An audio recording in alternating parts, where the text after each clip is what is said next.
तो जय हिंद दोस्तों। तो कैसे हैं आप सब? आशा करते हैं बहुत ही अच्छे होंगे। तो आज आप लोग को AC2 हिस्ट्री का टॉप इंपॉर्टेंट क्वेश्चन कराने वाले हैं, जो आप लोग देख सकते हैं सेमेस्टर 1 और सेमेस्टर 2 दोनों के लिए उपयोगी है। देखिए, आप लोग का जो AC सिलेबस है, एसोसिएटेड कोर, वह सिलेबस अगर आप एक सेमेस्टर यानी फर्स्ट सेमेस्टर में अगर आप कोई भी सब्जेक्ट चयन कर लेते हैं, जैसे मान लीजिए सोशोलॉजी आप लोग बहुत सारे स्टूडेंट लिए होंगे। अगर आप सोशोलॉजी ले लिए हैं सेमेस्टर 1 में, तो आप सेमेस्टर 2 में वही सब्जेक्ट नहीं ले सकते हैं। ऐसा इस बार से नियम लागू हुआ है। पहले दूसरा नियम रहता था। तो आप लोग का जो AC है, सॉरी AEC लिख दिए हैं, AC। तो AC आप लोग अगर फर्स्ट सेमेस्टर में कोई भी सब्जेक्ट पढ़ लेते हैं तो वही सेम सिलेबस आप सेकेंड सेमेस्टर में नहीं पढ़ सकते हैं। तो यही आप लोग का है, इसलिए यहाँ सेमेस्टर 1 और सेमेस्टर 2 दोनों के लिए लिखा है। ये आप लोग का सिलेबस सेमेस्टर 1 और सेमेस्टर 2 दोनों के लिए है, लेकिन शर्त यह है कि आप सेमेस्टर 1 में पढ़ रहे हैं या सेमेस्टर 2 में, दोनों में नहीं पढ़ सकते हैं। तो पहले सिलेबस देख लेते हैं। पहले इंपॉर्टेंट क्वेश्चन कराने वाले हैं 5 मार्क्स के, 15 मार्क्स के और 1 मार्क्स के सारे क्वेश्चन कवर कराने वाले हैं इस वीडियो में। तो देखिए, आप लोगों को लास्ट में मोस्ट इंपॉर्टेंट 6 क्वेश्चन बताने वाले हैं, वो आप लोग फिक्स से कवर करके जाइएगा। 6 क्वेश्चन अगर आप लोग को इंपॉर्टेंट क्वेश्चन कर लीजिएगा तो आप लोग के एग्जाम में फिक्स है 2 से 3 क्वेश्चन वही देखने को मिलेंगे। तो चलिए शुरू करते हैं। तो पहले आप लोग का थोड़ा सिलेबस बता देते हैं। देखिए, आप लोग का सिलेबस 4 यूनिट में है। एक यूनिट यहाँ नहीं ले पाए। यूनिट वाइज देख सकते हैं आप लोग का सिलेबस। देखिए, आप लोग को थोड़ा थोड़ा ओवरव्यू दे देते हैं क्या क्या पढ़ना है। यूनिट 1 में पढ़ना है पाषाण युग का कैलकोलिथिक पीरियड है, यानी कैलकोलिथिक पीरियड को क्या कहा जाता है, तो इसको कहा जाता है ताम्र पाषाण युग। उसके विषय में पढ़ना है। हड़प्पा सिविलाइजेशन यानी हड़प्पा सभ्यता के विषय में पढ़ना है। ये आप लोग का सिलेबस है यूनिट 1 में। और यूनिट 2 में है वैदिक पीरियड यानी वैदिक काल के विषय में पढ़ना है, कैसा समय था, अर्थव्यवस्था कैसी थी, धर्म वहाँ कैसा था। और उसके बाद जो दूसरा टॉपिक है उसमें जैन धर्म, बौद्ध धर्म पढ़ना है। और महाजनपद के विषय में यूनिट 2 में पढ़ना है। और यूनिट 3 में पढ़ना है मौर्यन अम्पायर, यानी आप लोग जानते होंगे मौर्य साम्राज्य, उसके विषय में यूनिट 3 में पढ़ना है। और यूनिट 4 जो है, यूनिट 4 में आप लोग को पढ़ना है गुप्त साम्राज्य के बारे में। यूनिट 4 का सिलेबस थोड़ा कट गया है, तो आप लोग मैनेज कीजिएगा। अब देखिए, आप लोग को क्वेश्चन कैसे कराएंगे। तो क्वेश्चन फर्स्ट ऑफ ऑल आप लोग को 20 शॉर्ट क्वेश्चन कराएंगे। तो शॉर्ट क्वेश्चन सबसे पहले आप लोग को कराएंगे, उसके बाद लॉन्ग क्वेश्चन। और देखिए, मैं आप लोग को 15 लॉन्ग क्वेश्चन दूंगा। और आप लोग को गारंटी तो नहीं, लेकिन आप लोग को बता देते हैं कि फिक्स है 5 क्वेश्चन जो आप लोग के 15 मार्क्स के आएंगे, उनसे 5 क्वेश्चन आप लिख सकते हैं। जो आप लोग के एग्जाम में कितने आते हैं, 6 क्वेश्चन आते हैं 15 मार्क्स के, उनमें से आपको बनाना होता है 4। तो उनमें से आप 5 क्वेश्चन ईजिली बना पाइए। सेम क्वेश्चन 2 से 3 सेम क्वेश्चन मिल जाएगा, लेकिन 2-3 क्वेश्चन ऐसा आएगा कि आप लोग को उसके विषय में जानते होंगे, लेकिन फुल आंसर जो क्वेश्चन पूछा जाएगा उसके विषय में नहीं जानते होंगे। लेकिन 3 क्वेश्चन आप लोग को बताते हैं फिक्स है, जो बताएंगे 15 क्वेश्चन में। 15 क्वेश्चन में 3 क्वेश्चन तो हूबहू वही देखने को मिलेंगे। 2-3 जो क्वेश्चन देखने को मिलेंगे वो थोड़ा कह सकते हैं डिफरेंट, या कोई भाषा जैसे उपलब्धि बताएं तो उसके हम बता दिए, जैसे कि चंद्रगुप्त मौर्य का उपलब्धि, तो हो सकता है उसमें पूछ लिया चंद्रगुप्त द्वारा किए गए कौन कौन से प्रमुख कार्य थे। तो इसी प्रकार थोड़ा 2-3 क्वेश्चन डिफरेंट आप लोग को मिल सकता है। तो चलिए क्वेश्चन आंसर करते हैं। तो पहला है पूरा पाषाण। देखिए, पाषाण युग आप लोग जानते हैं पाषाण क्यों कहा जाता है, और पाषाण का अर्थ क्या होता है। पाषाण मतलब होता है पत्थर, और पत्थर को क्या कहा है, स्टोन। आप लोग सुने होंगे इंग्लिश में लिखा जाता है क्या, स्टोन एज। स्टोन मतलब क्या होता है, पत्थर। और पत्थर को कह सकते हैं थोड़ा एस्थेटिक वे में, या कह सकते हैं थोड़ा अच्छा सुनने में लगे, इसलिए क्या रखा है, पाषाण युग। तो पाषाण युग 3 भागों में बांटा गया। आप लोग जानते हैं पाषाण युग को 3 भागों में बांटा गया। पहला है पूरा पाषाण, दूसरा है मध्य पाषाण, और तीसरा है नव पाषाण। और आप लोग को याद रखना, नव पाषाण को ही क्या कहा जाता है, नव पाषाण को ताम्र पाषाण भी कहा जाता है। आप लोग को याद रखना है, नव पाषाण और ताम्र पाषाण दोनों एक ही है। पहला प्रश्न है, पूरा पाषाण काल की प्रमुख विशेषताएं क्या थी, यानी पूरा पाषाण में क्या क्या हुआ था। तो इस काल में मनुष्य शिकार, खाद्य संग्रह पर निर्भर था तथा खुदरे पत्थर के औजारों का प्रयोग करता था। यानी जो पूरा पाषाण काल था उसमें क्या करता था, मनुष्य शिकार कर खाद्य संग्रह, खाद्य मतलब हो गया भोजन, भोजन को संग्रह करता था। और जो खुदरे पत्थर मतलब, देखिए पहले मनुष्य बड़ा बड़ा पत्थर से औजार बनाता था। मान लीजिए बहुत बड़ा, जैसे इस नुकीला भाग से कोई भी वस्तु काटना हो तो ऐसा। और धीरे धीरे जैसे मनुष्य धीरे धीरे अपना डेवलप होने लगा, माइंड डेवलप होने लगा, मनुष्य ने छोटे छोटे हथियार का उपयोग करके नुकीले नुकीले हथियार बनाने लगे छोटे छोटे पत्थरों से। आप लोग जैसे जैसे मनुष्य का विकास होता है, आप लोग जब पूरा पाषाण के विषय में पढ़ेंगे तो बहुत सारे बड़े बड़े पत्थरों से औजार बनाए जाते थे। लेकिन जब मध्य पाषाण पढ़ेंगे तो आप लोग देखेंगे धीरे धीरे पत्थर का साइज घटते जाता था और धारदार बनाया जाता था, यानी कह सकते हैं अधिक उपयोगी बनाए जाते थे पत्थर के औजार। और नव पाषाण में देखिए तो बहुत छोटे पत्थर से बहुत कह सकते हैं उपयोगी औजार बनाए जाते थे, जिससे बहुत जल्दी काम होते थे। तो जैसे जैसे विकास होते गया, धीरे धीरे क्या होते गया, धीरे धीरे पत्थर के जो औजार होते थे वो धीरे धीरे छोटे होने लगे, यानी और धारदार होने लगे। जैसे हम लोग पहले चांद पर नहीं गया था तो धीरे धीरे चांद पर गए, वैसे ही धीरे धीरे प्रगति होने लगा। तो पूरा पाषाण की विशेषता हो गई, शिकार करता था और खाद्य संग्रह मतलब जो भोजन था उसको संग्रह पर निर्भर था। मध्य पाषाण काल में कौन से प्रमुख परिवर्तन हुए? तो छोटे पत्थरों के औजारों का प्रयोग बढ़ा, यानी पहले आप लोग को बताएं कि पहले बड़े बड़े पत्थरों का उपयोग किया था, लेकिन बाद में जब मध्य पाषाण हुआ, नव पाषाण हुआ, तो धीरे धीरे छोटे पत्थरों का यूज होने लगा। जो छोटे पत्थरों का उपयोग बढ़ा शिकार करने में, मछली पकड़ने में, और प्रारंभिक पशुपालन का विकास हुआ। कब? तो मध्य पाषाण में ही पशुपालन का विकास हुआ था। आगे बढ़ते हैं। नवपाषाण क्रांति से क्या तात्पर्य है? तो कृषि और पशुपालन के विकास के कारण मनुष्य घुमंतु जीवन छोड़कर स्थायी बस्तियों में रहने लगे। यानी ये सब तो आप लोग बेसिक चीज़ पढ़े ही होंगे कि जहाँ भोजन मिलता था वहाँ मनुष्य शिफ्ट हो जाता था। पहले अस्थायी निवास नहीं होता था, यानी घुमंतु के, जैसे आप लोग जानते हो घुमंतु समाज भी होते हैं अभी। तो पहले क्या होता था, मनुष्य घूम घूम कर जहाँ अधिक मात्रा में भोजन उपलब्ध होता था वहीं जाकर मनुष्य रहने लगता था। उसके बाद फिर वहाँ भोजन समाप्त हो जाता था, फिर आगे की ओर बढ़ता था, इसी प्रकार चलता था। लेकिन नवपाषाण युग में क्या हुआ? कृषि की शुरुआत हुई। अगर पूछा जाए कि कृषि की शुरुआत किस काल में हुई तो आप लोग को बता देना है क्या? तो नवपाषाण काल में। और कृषि के कारण मान लीजिए आप लोग धान उगा रहे हैं, या धान या चावल मान सकते हैं, दोनों एक ही है, लेकिन मान लीजिए आप चावल उगा रहे हैं तो क्या कीजिएगा? चावल को आपको देखभाल करना होगा, चावल को पशुओं से बचाना होगा। तो क्या करना होगा? आपको अस्थायी निवास वहीं रहना होगा, वहीं के साथ आप लोग को चावल ये सबको बचा के रखना होगा, ताकि जो फसल हो वो अच्छी तरह से उग सके, उसके बाद आप प्रयोग कर सकें फसलों का। तो उसके कारण क्या होगा? मनुष्य स्थायी निवास करने। और पशुपालन, पशुओं को रखता था अपने जगह पर। और सबसे पहला पशु कौन सा था जो मनुष्य ने पालना शुरू किया था? तो आप लोग बताइएगा कमेंट में, मैं कमेंट में पिन कर दूंगा आंसर। और ताम्रपाषाण काल, देखिए ताम्रपाषाण और नवपाषाण दोनों एक ही है। ताम्रपाषाण काल में पत्थर के साथ तांबे के औजारों का प्रयोग हुआ, यानी जो ताम्रपाषाण काल था उनमें पत्थरों के साथ साथ तांबे का भी प्रयोग होने लगा था। उसी को क्या कहा गया? तो उसी को ताम्रपाषाण काल कहा गया। तथा कृषि और ग्राम जीवन में विकसित हुआ। और पांचवा प्रश्न, हड़प्पा सभ्यता की नगर योजना की प्रमुख विशेषताएं बताइए। देखिए ये क्वेश्चन जो आप लोग का है, ये क्वेश्चन अगर लास्ट ईयर का AC1 पेपर देखिएगा, क्योंकि सिलेबस सेम ही है।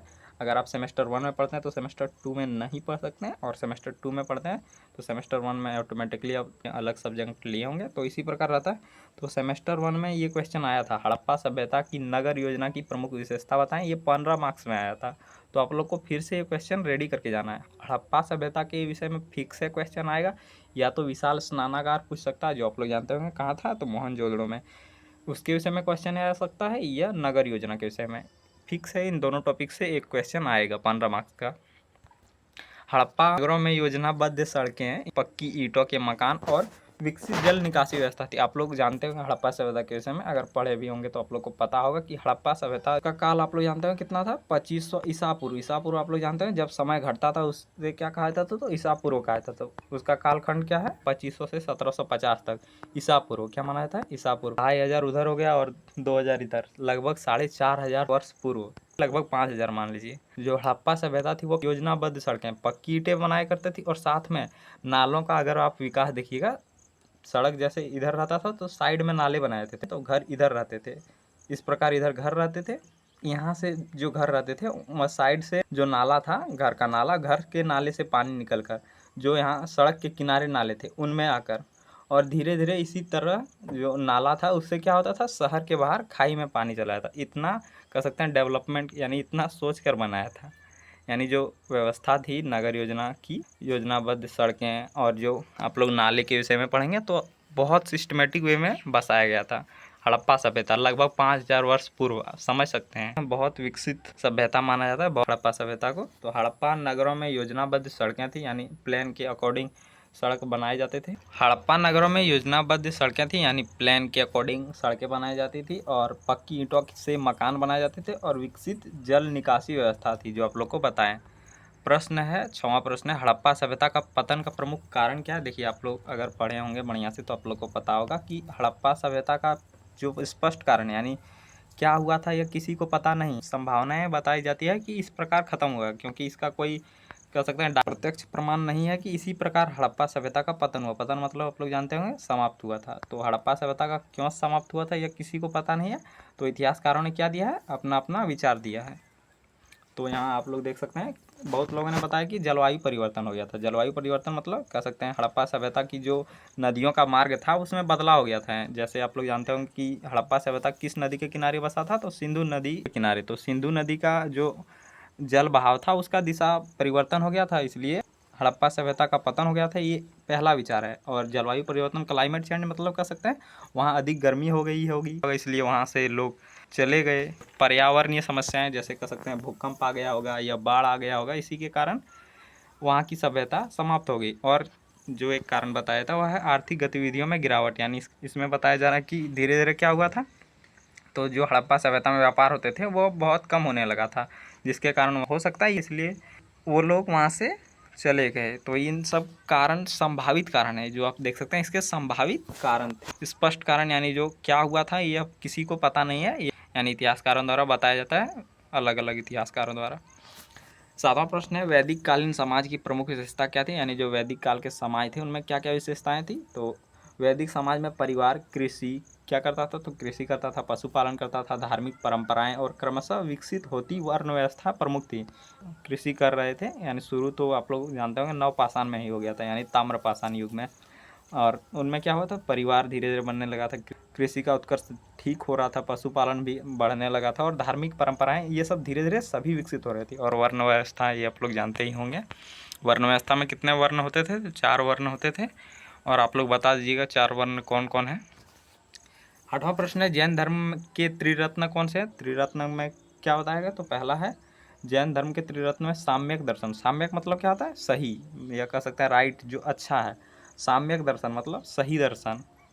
सही दर्शन जैसे आप लोग जानते हैं भारत में कितने दर्शन है, टोटल 9 दर्शन है, जिसमें 3 नास्तिक। नास्तिक मतलब जो भगवान को नहीं मानता, और 6 आस्तिक दर्शन है। आस्तिक मतलब जो भगवान को मानता है। तो आप लोग जानते हैं 6 में आता है, एक आता है सांख्य, वेदांत, योग, इन सब भगवान को मानता है। लेकिन जो 3 दर्शन है कौन कौन, बौद्ध धर्म, जैन धर्म, और ये सब दर्शन है, बौद्ध दर्शन, जैन दर्शन और चारवाक दर्शन, ये तीनों भगवान को नहीं मानते, तो इनको नास्तिक दर्शन कहा जाता है, और इनको आस्तिक दर्शन, ये आप लोग जानते हैं ये दर्शन है। और साम्यक ज्ञान मतलब सही ज्ञान होना चाहिए, और साम्यक चरित्र मतलब अच्छा चरित्र होना चाहिए, जो मोक्ष का मार्ग बताया है जैन धर्म में। और यह शिक्षा किसके द्वारा दी गई थी, तो महावीर स्वामी द्वारा। 9वां प्रश्न है बौद्ध धर्म के 4 आर्य सत्य क्या, लिखिए। यह 4 आर्य सत्य किसने बताए थे, तो गौतम बुद्ध ने बताए थे। पहला क्या बताया था, दुख। दुख मतलब क्या, जीवन में दुख है। और दूसरा क्या बताया है, दूसरा है दुख समुदाय। दुख समुदाय अर्थ है कि दुख का कारण है। दुख है तो क्या है, दुख का कारण भी होता है। यानी मान लीजिए आप कोई इच्छा करके रखे हैं कि हमको यह चाहिए, तो जो इच्छा किया वह क्या हो गया, कारण हो गया दुख। और तीसरा जो बताया है वो है दुख निरोध। हेलो आप लोग बढ़िया से पढ़ रहे हैं कि नहीं के पढ़ रहे, बढ़िया से पढ़ नहीं तो क्या फिर मेरा चैनल को सब्सक्राइब कर लीजिए, मेरा चैनल को सब्सक्राइब कर लीजिए, सब्सक्राइब कर दीजिए। तो देखिए पहला बताया था दुख, दूसरा बताया था दुख समुदाय। समुदाय मतलब क्या था, दुख का कारण होता है।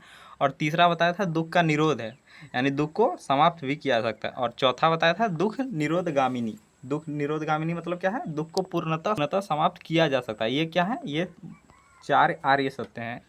पहला है दुख, दूसरा है दुख समुदाय, तीसरा है दुख निरोध, और चौथा है दुख निरोधगामिनी प्रतिपदा, जो बुद्ध की शिक्षाओं का आधार है। वह 4 आर्य सत्य हैं।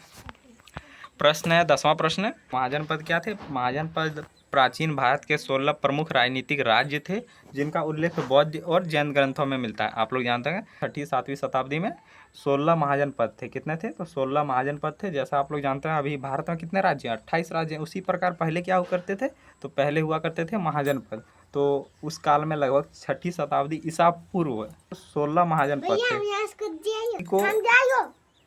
जो पागल ने कर जो 16 जो अभी आप लोग भारत में देखते हैं 28 राज्य थे, यानी उस समय में पहले पाकिस्तान ये सब बांग्लादेश नहीं थे, लेकिन सभी मिलाकर कितने राज्य थे, यानी कितने महाजनपद थे, तो 16 महाजनपद थे, जो जैन धर्म और बौद्ध धर्म के द्वारा हम लोगों को पता चलता है। 11वां प्रश्न है मगध के शक्तिशाली बनने का प्रमुख कारण क्या थे। अगर आप लोग जानते होंगे मगध जो 16 महाजनपद थे सबसे शक्तिशाली था, तो मगध था।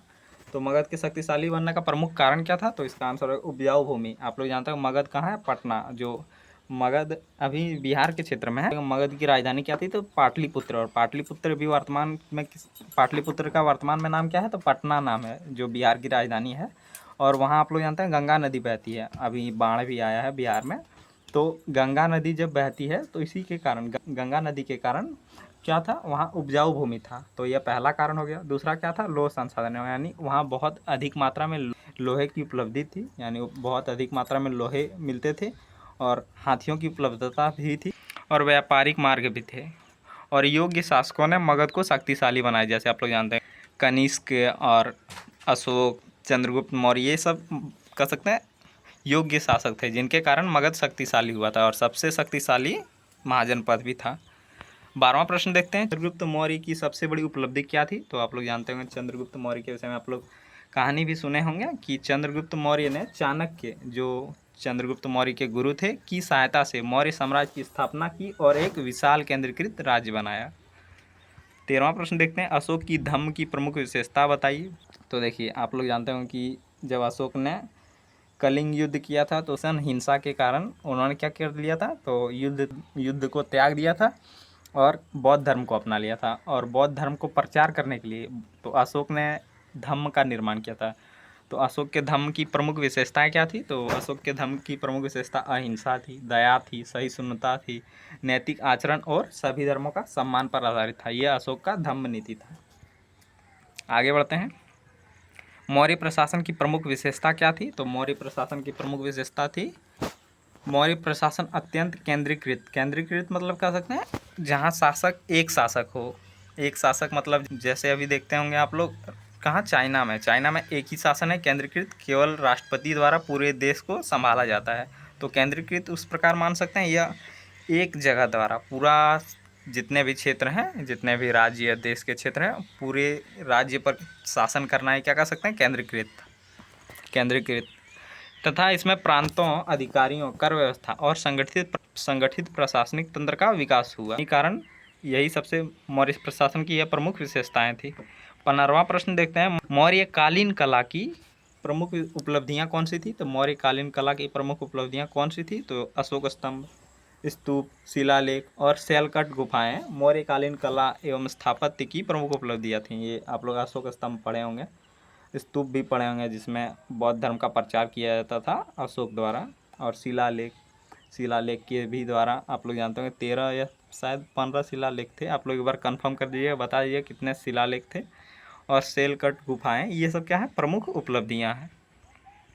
कनिष्क कौन था? ये आप लोग जानते हैं, कनिष्क बौद्ध धर्म के जो बौद्ध धर्म का चौथा संगति हुआ था, बौद्ध धर्म संगति, आप लोग जानते होंगे कहाँ हुआ था? कुंडलवन में। तो वह, उसमें राजा कौन था, यानी शासक कौन था? तो कनिष्क ही था। कनिष्क कुषाण वंश का प्रसिद्ध शासक था, जिसके शासन में बौद्ध धर्म, व्यापार, कला और संस्कृति का विकास हुआ।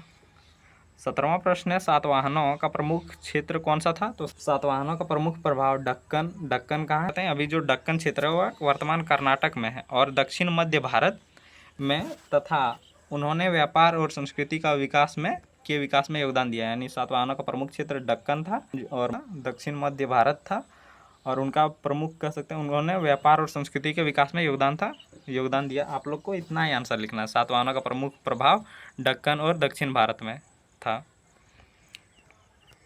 18वां प्रश्न है, समुद्रगुप्त की प्रमुख उपलब्धियां क्या थी? तो समुद्रगुप्त ने अनेक सैन्य अभियानों द्वारा अपने राजनीतिक प्रभाव का विस्तार किया, गुप्त साम्राज्य को शक्तिशाली बनाया। ये प्रमुख उपलब्धियां थी। यानी क्या क्या किए थे? तो अनेक अभियानों द्वारा, अभियानों मतलब युद्ध करके अपने क्षेत्र को बढ़ाया, यानी जिस भी क्षेत्र में युद्ध जीत जाते थे उनमें उनको अपने अधीन कर लिया करते थे, और जो गुप्त साम्राज्य को धीरे धीरे शक्तिशाली बनाया। 19वां प्रश्न है, गुप्त प्रशासन की प्रमुख विशेषता क्या थी?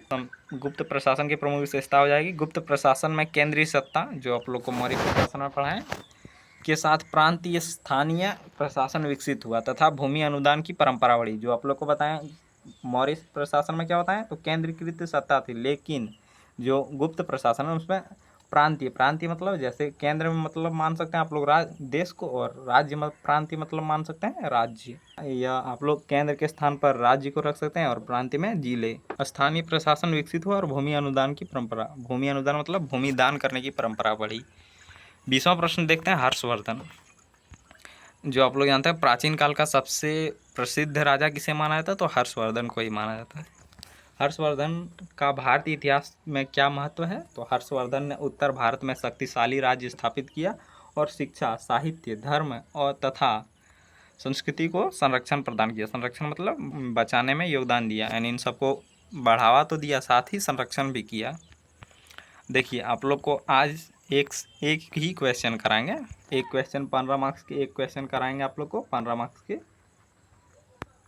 और आप लोग को बता देंगे कि कौन कौन से इंपॉर्टेंट क्वेश्चन है, और नेक्स्ट वीडियो में आपको पूरा क्वेश्चन कवर करा देंगे। तो पहले क्वेश्चन करते हैं, उसके बाद आप लोग को बताते हैं कि कौन कौन से इंपॉर्टेंट क्वेश्चन आपको करके ही जाने हैं एग्ज़ाम में। 6 क्वेश्चन, 6 या 7 क्वेश्चन बता देंगे।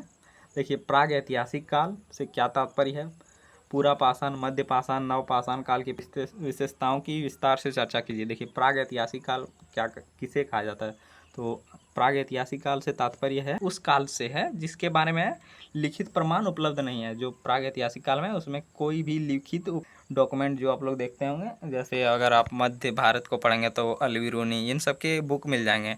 अगर वैदिक काल को पढ़ेंगे तो वेद के विषय, वेद से जान सकते हैं, उपनिषद से जान सकते हैं, तो लिखित ग्रंथ मिल रहे हैं। लेकिन अगर आप प्रागैतिहासिक काल को पढ़ेंगे तो उसके लिए कोई लिखित साक्ष्य नहीं है। इस काल की जानकारी हमें पुरातात्विक अवशेषों, यानी जो बचे हुए अवशेष हैं, पत्थर के औजारों, हड्डियों, गुफाओं, शैल चित्रों तथा अन्य भौतिक प्रमाणों से प्राप्त होते हैं। यानी उन जो प्रागैतिहासिक काल है उसके विषय में हम कैसे जान पाते हैं, तो जो अवशेष बचे हुए थे, पत्थर के औजारें, हड्डियाँ, गुफाएं, उन सब के माध्यम से हम प्रागैतिहासिक काल के विषय में जान पाते हैं। मानव सभ्यता के प्रारंभिक विकास को समझने के लिए यह काल अत्यंत महत्वपूर्ण है। प्रागैतिहासिक काल को सामान्यतः पूरा पाषाण, मध्य पाषाण और नव पाषाण काल में विभाजित किया गया है। तो आप लोग को याद रखना है प्रागैतिहासिक काल को कितने भागों में विभाजित किया गया है, तो 3 भागों में, पूरा पाषाण, मध्य पाषाण और नव पाषाण। पूरा पाषाण काल तो पढ़ते हैं पहले। देखिए, पूरा पाषाण जो काल है आएगा, तो देखिए 15 मार्क्स से ही क्वेश्चन, मोस्ट ऑफ क्वेश्चन बनेंगे के विषय में पूछ लिया जाए। नव पाषाण के विषय में 5 मार्क्स का क्वेश्चन पूछ लिया जाए कि नव पाषाण की प्रमुख विशेषताएं क्या क्या थी, तो आप लोग को बता देना है यहाँ से पढ़ के। और मैंने काफ़ी लॉन्ग आंसर, यानी कह सकते हैं काफ़ी बड़ा, लगभग 400 प्लस शब्दों में आंसर लिया है। पूरा पाषाण काल पाषाण युग की सबसे प्राचीन चरण था। इस समय मनुष्य शिकार और खाद्य संग्रह पर निर्भर था। वह भोजन की तलाश में एक स्थान से दूसरे स्थान पर घूमता था। पत्थर के खुदरे औजारों का प्रयोग किया जाता था। धीरे धीरे मनुष्य ने आग का उपयोग करना सीखा। गुफाएं और प्राकृतिक आश्रय उसके निवास के प्रमुख साधन थे। इस काल में के अंतिम चरण में शैल चित्रों के प्रमाण भी मिलते हैं। शैल चित्र मतलब जो दीवार पर चित्र बनाए थे, उन सब का प्रमाण मिलता है। देखिए, जो पूरा पाषाण है, पूरा पाषाण के विषय में आप लोग को क्या याद रखना है, तो उनमें क्या था, प्रमुख था कि मनुष्य शिकार करते थे और खाद्य संग्रह करते थे। संग्रह मतलब जमा करके रखते थे, जो भोजन थे उनको संग्रह करके रखते थे, और पत्थर के खुदरे खुदरे, यानी बड़े बड़े पत्थरों के खुदरे खुदरे औजारों का प्रयोग किया करते थे, और आग का भी उपयोग करना सीख लिया था पूरा पाषाण काल के विषय। और मध्य पाषाण काल के विषय में, तो मध्य पाषाण काल में मानव जीवन की कुछ महत्वपूर्ण परिवर्तन हुए। जैसे इस समय छोटे छोटे पत्थरों का औजार को माइक्रोलिथिक कहा जाता है। आप लोग जो देखते हैं मेसोलिथिक, इसी से जो नाम रखा गया है मेसोलिथिक, मतलब मध्य पाषाण। मनुष्य शिकार के साथ साथ मछली पकड़ने और खाद्य संग्रह का कार्य करता था। कुछ स्थानों में पशुपालन और अपेक्षाकृत स्थायी जीवन का प्रमाण मिलता है। स्थायी, अपेक्षाकृत मतलब कह सकते हैं बहुत कम स्थायी जीवन का प्रमाण मिलते हैं। शैल चित्रों में शिकार तथा दैनिक जीवन के दृश्य दिखाई देते हैं। दीवार के चित्र थे, उन सब में क्या मिलते थे, तो शिकार के साथ साथ दैनिक जीवन का दृश्य दिखाई देते थे। नव पाषाण के विषय में पढ़ते हैं, तो नव पाषाण काल मानव इतिहास के महत्वपूर्ण परिवर्तन का काल था। इस समय कृषि और पशुपालन का विकास हुआ। मनुष्य स्थायी बस्तियों में रहने लगा। यानी मनुष्य कौन से काल में स्थायी निवास करने लगा, अगर क्वेश्चन आ जाए तो आप लोग को बताना है। नवपाषाण काल में घिसे और चमकाए हुए पत्थरों के औजारों का प्रयोग किया गया। मिट्टी के बर्तनों, कताई, बुनाई, कताई मतलब कह सकते हैं, तो आप लोग देखते होंगे मिट्टी को बर्तन शार्प किया जाता है, गोल बनाया जाता है और महीन, जैसे आप लोग देखते हैं मिट्टी के बर्तन कितना शार्प रहता है, तो उसी को कह सकते हैं कताई और बुनाई। ये तो आप लोग समझते होंगे। ग्रामीण जीवन का विकास हुआ। कृषि के कारण मनुष्य भोजन का उत्पादन करने लगा। यानी उत्पाद मतलब कह सकते हैं प्रोडक्ट, जो उसको तैयार करने लगा, यानी जो खाने की फसलें थी उनको बनाने लगा। इसी प्रकार प्रागैतिहासिक काल मानव के घुमंतु जीवन से स्थायी कृषि एवं ग्राम जीवन की ओर परिवर्तन हुए की महत्वपूर्ण कहानी प्रस्तुत करता है। यहीं तक रखते हैं वीडियो। जय हिंद।